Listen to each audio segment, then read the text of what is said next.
రుణమాఫీపై యావత్ రైతాంగం కన్నెరజేస్తుంది. ఆదిలాబాద్ జిల్లా జైనాథ్ మండలంలో రైతులు రాస్తారోకోని చేసి జాతీయ రహదారిని దిగ్బంధం చేశారు.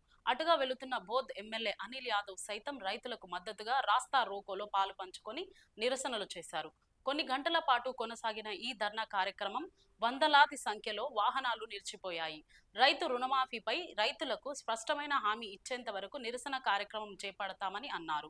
పోలీసులకు రైతులకు మధ్య ఘర్షణ వాతావరణం నెలకొంది.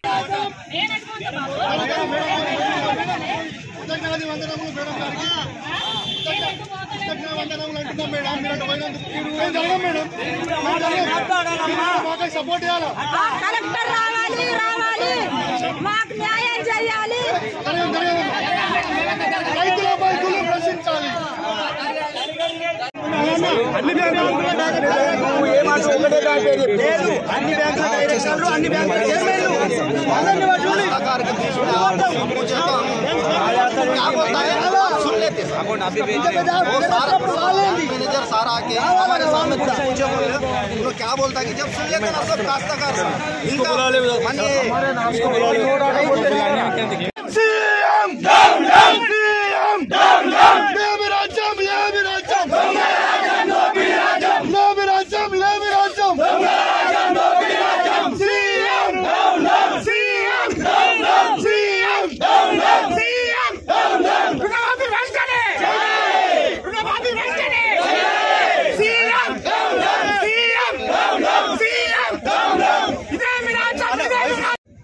ఎక్కడ మీ లిస్ట్ మీరు ప్రకటనలకే పరిమితం అవుతున్నారు తప్ప ఈరోజు ఒక్కరి పేర్లు కూడా బ్యాంకుల లిస్టులో లేవు. 40-30% మంది కూడా పేర్లు ఈరోజు వస్తలేవు. బ్యాంకు వాళ్ళు ఏం చెప్తా ఉన్నారు, మీరేమో 2 లక్షల రుణాలు మాఫీ అంటున్నారు. బ్యాంకు వాళ్ళు ఏమంటున్నారు, 2 లక్షల పైన ఉన్నటువంటి డబ్బుల్ని మొదటగా కడితేనే ఆ రుణాలు మాఫీ అవుతుందని వాళ్ళు చెప్తా ఉన్నారు.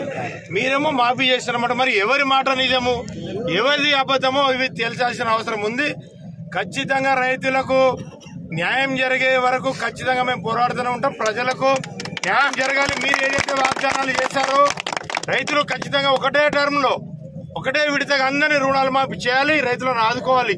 ఈరోజు రైతులు ఎంత కష్టాల్లో ఎంత నష్టంలో ఉన్నారు. పత్తులు పంటలు చూస్తే ఘోరంగా ఉన్నాయి.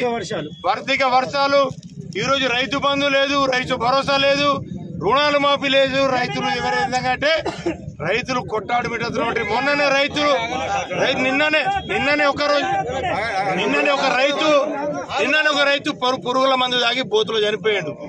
ఈ విధంగా ఘోరమైనటువంటి వాస్తవాలు ఇప్పుడు ఇంకా ఎన్ని చూడాల్సి వస్తుందో, ఎన్ని ఘోరాలు ఈరోజు ఇంకా ముందు ఎన్ని ఘోరాలు చూడాల్సి వస్తుందో ఇవన్నీ అరికట్టాలంటే తక్షణమే అందరికి 100% ఎంతమంది అయితే రైతులకు వాళ్ళు అరువులు ఇవ్వాలని కాదు, రైతు అయితే 2 లక్షల రూపాయలకి ఎంతైతే అరువున్నారో అందరికి ఏకపక్షంలో రుణాలు మాఫీ చేయాలి.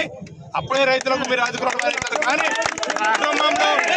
కుటుంబంలో అడపదడపగా కుటుంబానికి ఒకటే అని కాకుండా అరువులు ఉన్న వాళ్ళందరికీ రుణాలు మాఫీ చేయాలన్నదే ప్రజల తరఫున మేము అందరం డిమాండ్ చేస్తా ఉన్నాం. కాబట్టి అందరికీ 2 లక్షల రుణాలు వెంటనే రుణాలు మాఫీ చేయాలని చెప్పేసి డిమాండ్ చేస్తున్నాం.